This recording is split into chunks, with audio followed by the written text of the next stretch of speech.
Hi, everyone. I'm Chris Sinke, Chief Business Officer here at Bittrex Global, and I am the host of our live video AMA today. So, thanks for taking the time to watch us, listen, and hopefully, we get to learn a lot today. Um, we are featuring Bistro, and our guest today is Bas Roos, the CEO and co founder of Bistro. And, Bas, hopefully, I pronounced that correctly. Definitely correct me if I didn't. And No thanks for worries, it joining us was all today. We're good. excited to be talking with you, and hopefully we can learn a lot today on this AMA. Yeah, likewise. Thanks for having me. Happy to be here. And no, you didn't butcher my name at all, so it's definitely good to go. Okay, great. My lighting's a little bit funky here, so I apologize for that. It's a little bit dark, so maybe I can clean it up here over the course of this AMA. Okay, so for our AMAs, we source questions from our community as well as the broader crypto community. And so I've got a list of questions here I wanted to run through with you today. And if there's anything you want to cover or talk about that doesn't get covered, feel free to jump in and take in any direction you want. It's your time, really. This is an ask you anything, is what it should be called, not an ask me anything. Yeah, So let's go ahead and kick it off and see what our community wanted to ask. Actually, before we do that, as a bit of a tradition on this show, we typically um, want to hear from all guests about their origin story. So I'd love to hear from you about how you got into crypto, when you bought your first Bitcoin, if that's what you did, and then what led you to uh, found this project. yeah, for sure. So my name's Bas. Basically, that's short of Sebastian. I'm a 31-year-old entrepreneur from the Netherlands. I have an MBA degree, which I actually did over in the States a couple years back. Graduated in 2013, and when I was graduated, I started working at Ernst and Young (EY), in which I was active within the IT risk and assurance and data analytics space. So my job was to analyze ERP systems, mostly SAP, on like the trustworthiness of the data and the automated processes that run through these systems in order to validate whether the business process management data as well as the financial data was trustworthy, was valid, was trustworthy and of high quality. So I learned a lot about like high frequency transaction systems that are cross borders, that are aimed at automated business process management. Uh, after my time at EY, I worked a project over at Heidelberg Cement Group, which is a big industrial corporation. And my project, I had the lead of a national project which was focused at operational excellence in a traditional industry type market that mostly came down to digitizing processes. For example, in their cases, also the waste flows, and yeah, that's where I got into the first hand contact with operational excellence, efficient business process management through highly automated systems. But I always had this frustration on like the database level within these systems. So these systems had really nice and effective application controls, authorization layers, automated processes to really smoothen things out. But usually the data was stored at a database level that wasn't trustworthy at all. With, for example, certain types of authorizations or rights or modifications at a database level that completely foundationally pose a risk for the trustworthiness of the data. So that is when I first got into contact with blockchain, which is obviously the technology that aims to solve these issues, store and transfer data in an unmodifiable manner through a trusted set of rules within the protocol in order to keep that data validated and trustworthy, even so trustworthy that we aim to transport value through these systems. So that was my first introduction with blockchain, and at that time I also got introduced to crypto technology as a medium within those protocols. which was around 2016. And currently, at that time, I was working as a freelancer in digital transformation, and I did a lot of keynotes on blockchain and how you could potentially use that within your business setting. So I trained a lot of management teams in how they could potentially utilize blockchain in the strategic agenda. And yeah, then in 2019, late 2018, I came up with the idea of Bistro. And yeah, we aim to revolutionize and level the playing field within the food e-commerce market, and make it as decentralized as possible, compared to the much more centralized processes and systems that are in place today. And can you tell us a little bit of the background of the Bistro team? Talk a little bit about the team you've put together, what people's specialties are, what your differentiator is when it comes to the skill sets that you have. Yeah, of course. Yeah, so we built a system, at least from the marketplace ecosystem level, from the ground up. We took the different approach that usually is basically the market standard within crypto. So usually you'll have a white paper, a good idea, and then people start building towards a product. And we basically turned that around. We wanted to have a validated product first, as a market fit, and then slowly add in much more of the decentralized components and crypto dynamics, community dynamics within the ecosystem, but still have it grow operationally during that period as well. So we mostly bootstrapped it until about 1.5 year ago. And currently we have 15 full-time employees working on the project, which is divided within product development, marketing, as well as sales. And on all the levels, we have highly educated and high graduated professionals. And me and my co-founder are pulling the card, or so to say, or having the bootstrap experience, as well as all the leadership dynamics we currently follow. And why the name Bistro? I think we'd all love to learn a little bit more about the name itself, why you chose that. If you haven't already mentioned that, some background and history as to why that came together. For sure. I'll also use that time to explain a little bit more about the concept and where it is unique compared to like the current market standard. But starting with the name, Bistro is a accessible, friendly type of venue where you could just get your food in a comfy and trusted and pleasant manner, which is the values that we want to portray with our brand as well. We are here for the restaurant owner and their customers. We want to facilitate the direct relationship between the merchant and his buyer, his consumer. And we only facilitate. We never dictate that relationship, and we make that as direct as possible. So, for example, a merchant is able to set up their own loyalty systems with their consumers. This is able to set up the direct payments or refunds or even promotions. Communication is also able to share, to use the data that is generated from like the community in order to optimize their offerings, their products, their processes, and their promotions. So it's all about accessibility and all about facility, and building that commerce utility for them to easily access the market, and the market that is highly under development, highly fast-paced in innovations. So we have new market channels opening up. We have new food social commerce channels opening up, and we want to provide that solution for the merchant to easily access all those components within the food commerce ecosystem. Oh, fantastic! Thanks for that answer.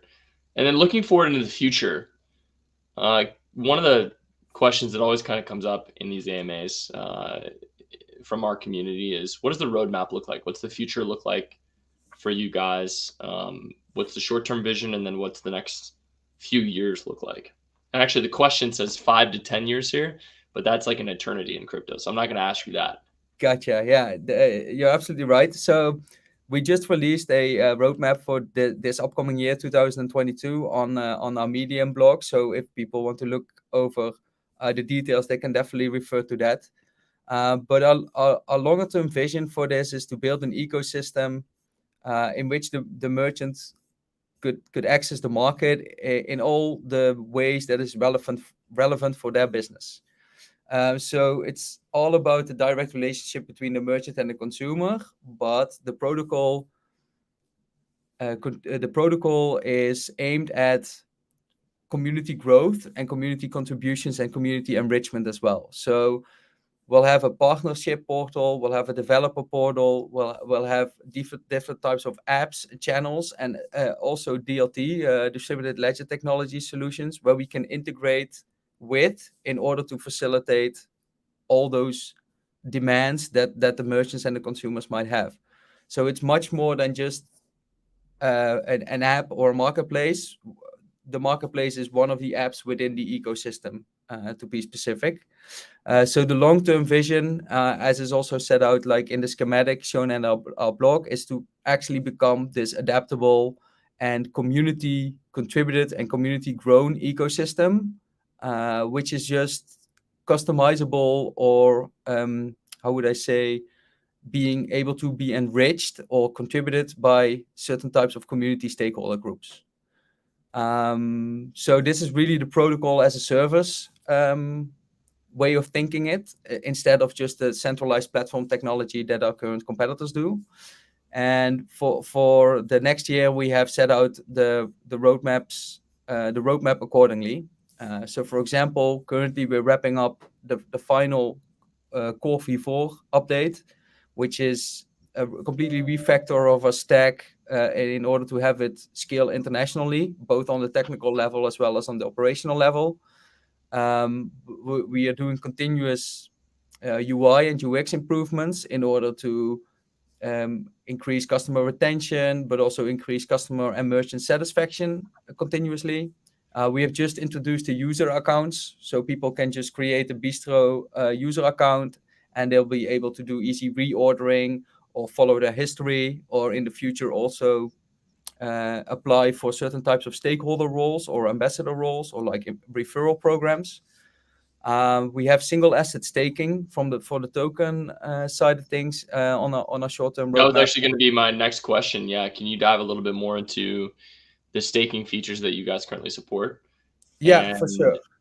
and how that's set up today? What's the APR, and what's the purpose of the staking exactly? Yeah, so currently we have the token portal live at portal.bistro.io, which has our current bridge. We have our native token at ERC20, and we have a bridge live to Binance Smart Chain, to the BEP20 token standard. And we have liquidity staking over at PancakeSwap as well as over at Uniswap. So those are the current liquidity programs that we have live and that we're supporting through the portal. From an APR perspective, I'll take a small peek, but it's over at 30 to 40% for both liquidity stakings right now. And we have single asset staking, so Beast for Beast, coming later this quarter, which will also be hosted on the same portal, which is basically our community token portal with all the community use cases active on it. And as a follow-up to that question around staking, one of our users asked, what is the role of the Bist token in the ecosystem? Where can users currently buy it? On Bittrex Global. So that's my plug for Bittrex Global. And what would be its primary use case? So that's the Bist token. BIST is the ticker symbol of Correct. the token that trades today on Bittrex Global. But yeah, if you can talk a little bit about the token and the ecosystem, a little bit more, maybe the token economics as well, that would be helpful.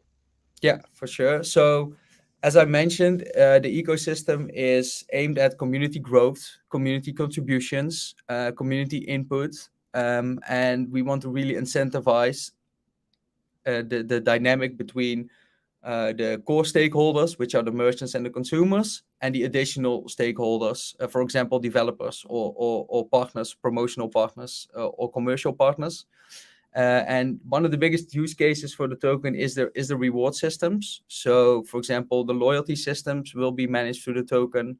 We'll have data rewards in place. So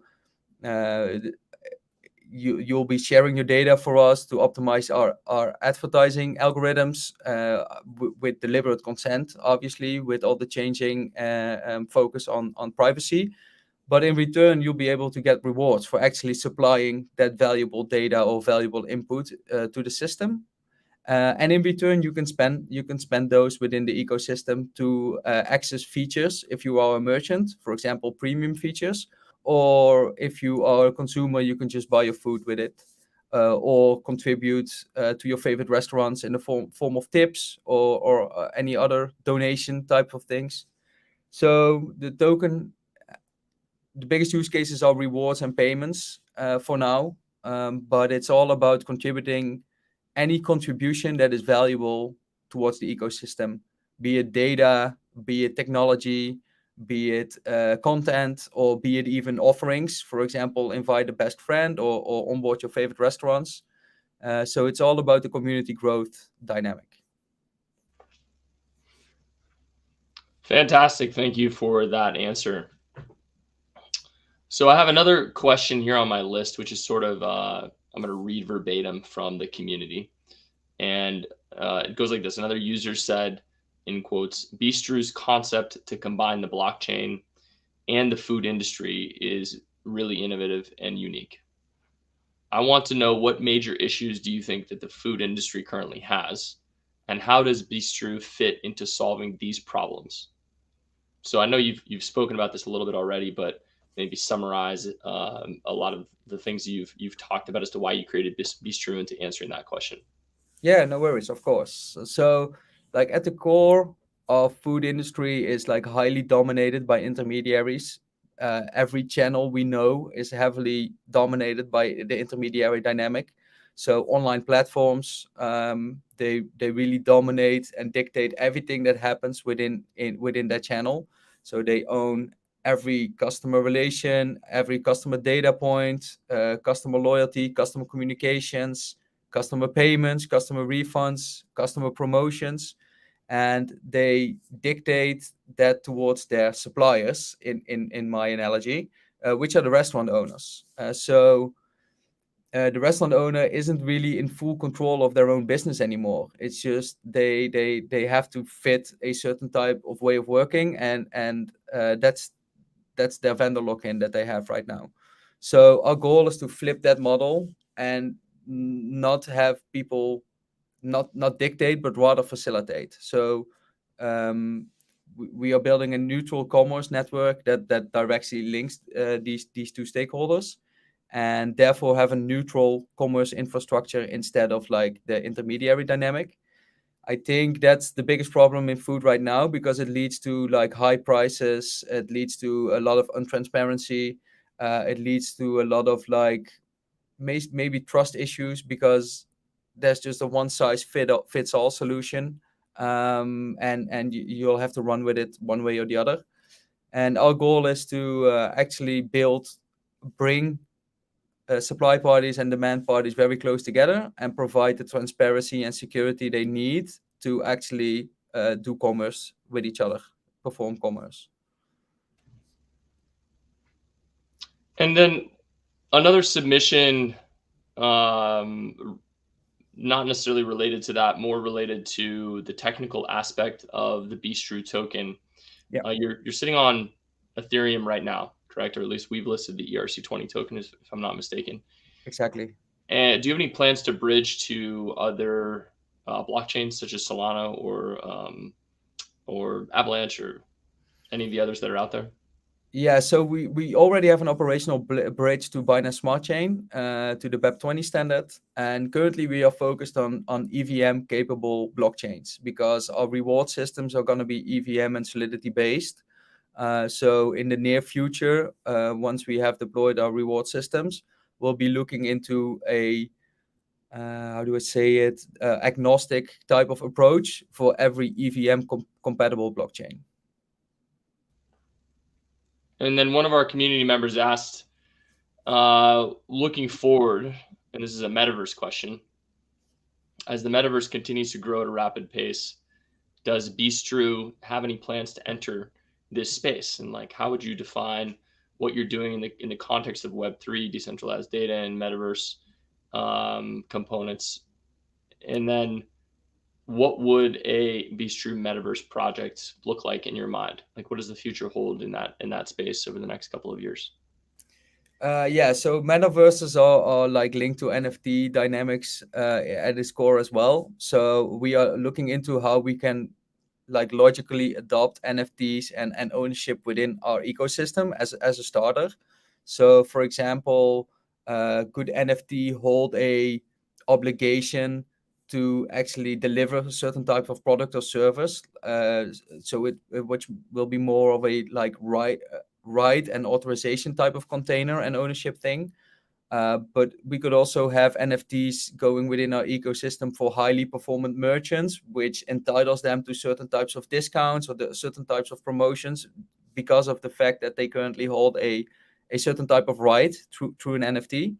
Um, but if you look at the metaverse, we are sure that we will be doing things within the metaverse, and the metaverse is still kind of in its infancy, of course. But for example, I've been thinking about like when you visit a venue or you visit a concert within the metaverse, people will in whether region they are looking at the content, they will need something to eat, right? So it'll be good ways for our merchants to actually promote their businesses and services within the metaverse through our ecosystem protocol. So in that case, our protocol would be more of a gateway for their activity and presence within the metaverse. And that could be a commercial presence, so a digital billboard when you're looking at a metaverse Super Bowl finale or something like that, or maybe even virtual restaurants that are a duplicate of their instance on our a marketplace platform of their store within our ecosystem. So examples like that are definitely on our long-term strategic agenda, but we don't have like an actual use case within the metaverse yet, but we're definitely looking closely at it. Well, thank you very much for all those answers. I think we're at a point where, unless there's something else you wanted to talk about, and I'll give you an opportunity to do that in a second, I think the next question I have is around explaining your project Bistro to someone that's not in crypto. So if you were going to give that elevator pitch to my mom, for example, or somebody that's just not spending a lot of time in crypto, but is generally interested in the goal that you're trying to achieve, leveraging crypto in food improvement, how would you describe Bistro to them? So Bistro is a future-proof peer-to-peer marketplace that provides the utmost trustless or at least trustworthy environment for you to acquire your favorite products from your favorite merchants, with the future security and transparency that food needs and should have. And it doesn't possess those components currently. And for our final question, well, actually, before I ask that, is there anything else you wanted to talk about as it relates to Bistro? Anything, announcements, concepts, anything I didn't ask or cover that you wanted to mention? Yeah, so we do have some really nice partnership announcements like down the line, even though I cannot like specify specifically right now which they are, but keep a close eye on our channels. Okay. You can like join in our Telegram. You can keep an eye on our Medium blog post, obviously to stay updated. But we're looking into deploying bistro.com as the international borderless instance of our current product catalog. So currently we have a launching market of the Netherlands, which is hosted at bistro.nl. But in this year, we're going to expand with bistro.com, and we'll be entering more markets in a plug and play manner. And we have a couple of very cool partnerships lined up for that specific expansion ambition. So I would say keep a close eye on our channels for some nice updates on that matter. Great, we will. And speaking of keeping a close eye on your channels, to be crystal clear, what's the best way that our community can get involved in your project today? What's the on ramp that you prefer to introduce new people to the project?